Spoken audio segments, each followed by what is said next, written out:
This is one of the darkest truths about modern history. America's wars were never only about survival, justice, or freedom. They were about money. Every conflict became not just a battlefield of weapons and soldiers, but a marketplace, a stage where blood was the cost and profit was the prize. While mothers sent their sons to die, while families rationed sugar and flour, the machinery of finance was transforming tragedy into dividends. For Wall Street, war was not loss, it was leverage. Every bomb dropped carried interest. Every coffin buried was balanced by contracts signed in marble offices, thousands of miles from the battlefield. Patriotism was the mask. The real business was profit. And here lies the hidden truth. America did not just fight wars, it learned how to monetize them. It built a financial engine out of bloodshed, turning conflict into a business model so powerful that it still shapes the global system we live under today.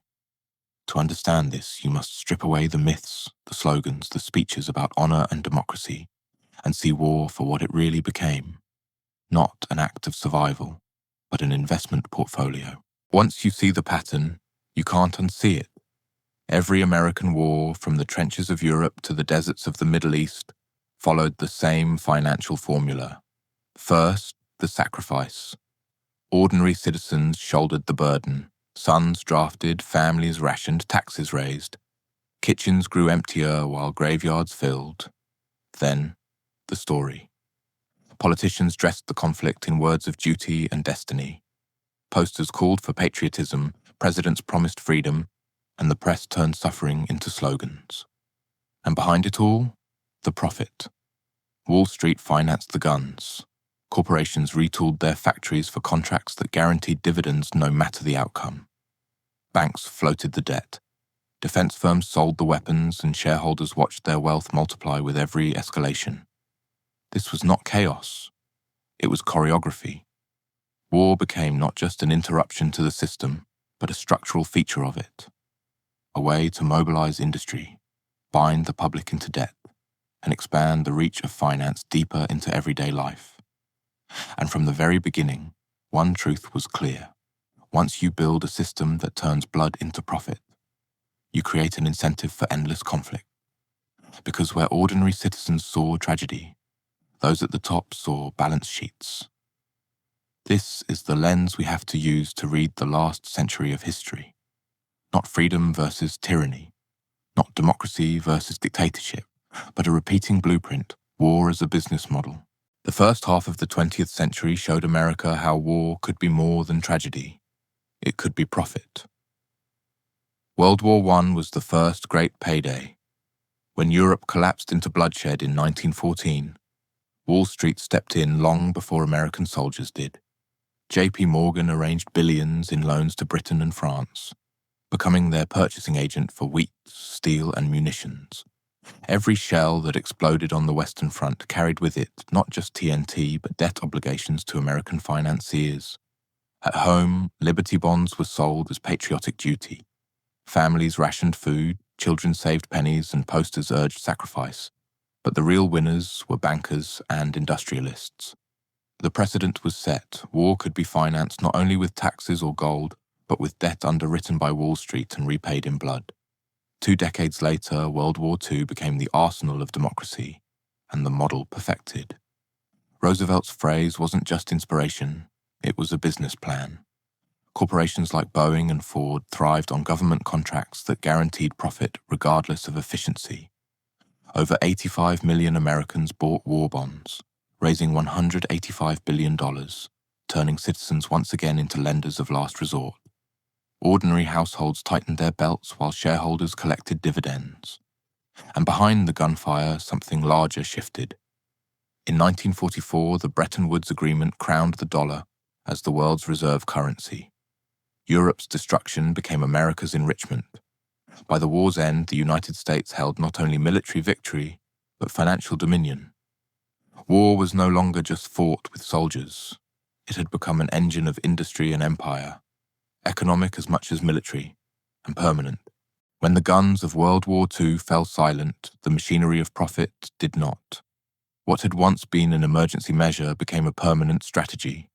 Economists even gave it a name: military Keynesianism. The idea was simple: keep defense budgets high, keep factories running, and keep the economy humming through war spending. The Cold War turned this theory into daily reality. Even without open battles on American soil, trillions flowed into aerospace, electronics, oil, and weapons development. Entire industries were built not on consumer demand, but on the promise of conflict that never truly ended. And then came Vietnam, the point where the formula revealed its full cost. The war drained more than $100 billion from the treasury, yet every helicopter, every jet, every barrel of napalm came with guaranteed profit margins for defense contractors. For Wall Street and Washington, it didn't matter that the war was unwinnable on the ground. The gears of finance turned anyway. For ordinary Americans, the price came in a different form: inflation that shredded savings, deficits that ballooned beyond control, and the collapse of money's last tether to reality. President Johnson had promised guns and butter, the great society at home alongside war abroad. But the arithmetic didn't hold. By 1971, Nixon severed the dollar's link to gold altogether, ending the Bretton Woods system and birthing the fiat dollar, backed not by metal, but by trust in government and the raw force of American military power. The Cold War had proven that war need not end to remain profitable. Vietnam had proven that even defeat could be monetized. For those at the top, endless conflict wasn't a liability. It was the business model. When Nixon ended the dollar's tie to gold in 1971, the system needed a new anchor.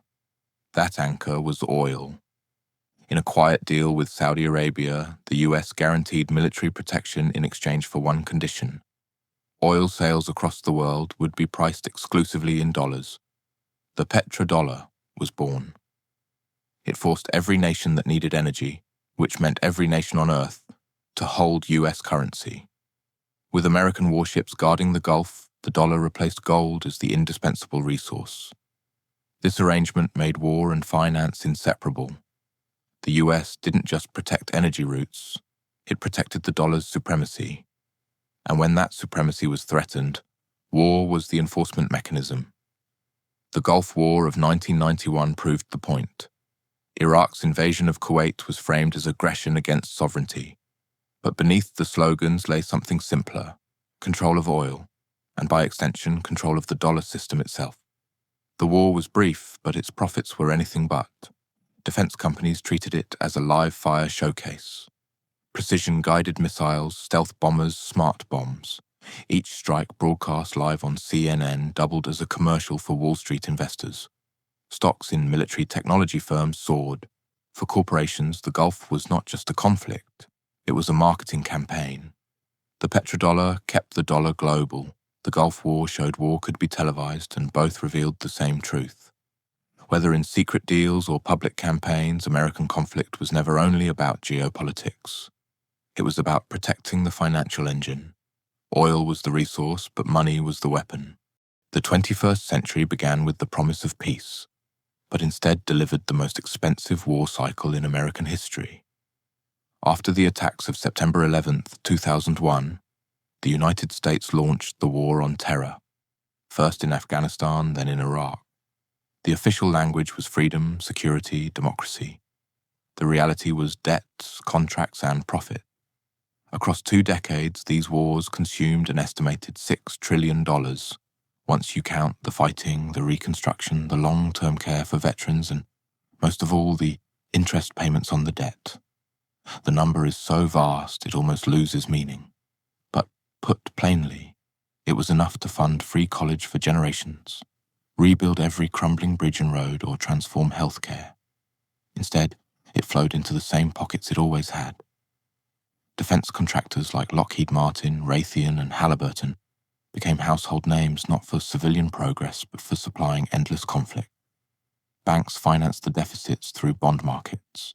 The Federal Reserve kept interest rates low so the government could sustain the borrowing. Ordinary citizens paid quietly, through higher taxes, through inflation at the grocery store, through a national debt that ballooned past imagination. And here is the irony. America rarely won these wars in the traditional sense. Afghanistan ended in withdrawal. Iraq dissolved into chaos. Yet, financially, the wars never failed. Contracts were fulfilled, loans were repaid, interest kept accruing. For those at the top, endless war was not disaster. It was stability, it was revenue, it was the model running exactly as designed. The machinery of profit that began in the trenches of Europe and stretched through Vietnam, the petrodollar, and the war on terror, has not stopped. It has only become permanent. Today, defense spending in the United States surpasses $800 billion a year, larger than the military budgets of the next 10 nations combined.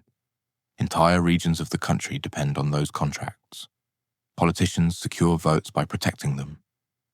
Wall Street underwrites the debt, packaging the deficits as bonds and selling them across the globe.